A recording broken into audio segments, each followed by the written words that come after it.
मतलब ये है कि ना कोई जज, ना कोई सहाफ़ी, ना कोई जो जनाब इंसानी हकूक़ की तंज़ीम, कोई चीज़। और दूसरी चीज़ ये है कि जो ट्रंप है, बैनुल-अक़वामी क़ुव्वतें हैं, उनको इन लोगों ने ये बता के कि आप जनाब जो मर्ज़ी करें, अगर आपने इसराइल को तस्लीम करना है, तब भी हम जो है कोशिश करेंगे।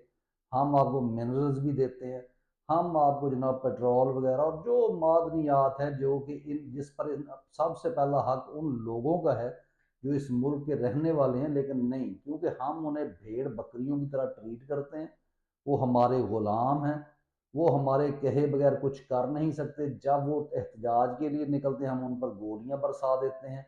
और जो एक यानी कहते हैं ना, उम्मीद का झोंका था कि शायद ये लोग कोई एहतजाज करें, वो भी हमने लोग मैनेज कर लिए। वो अली अमीन गंडापुर जैसे बेगैरत ज़मीर फरोश लोग जो है, उनको हमने रखा हुआ है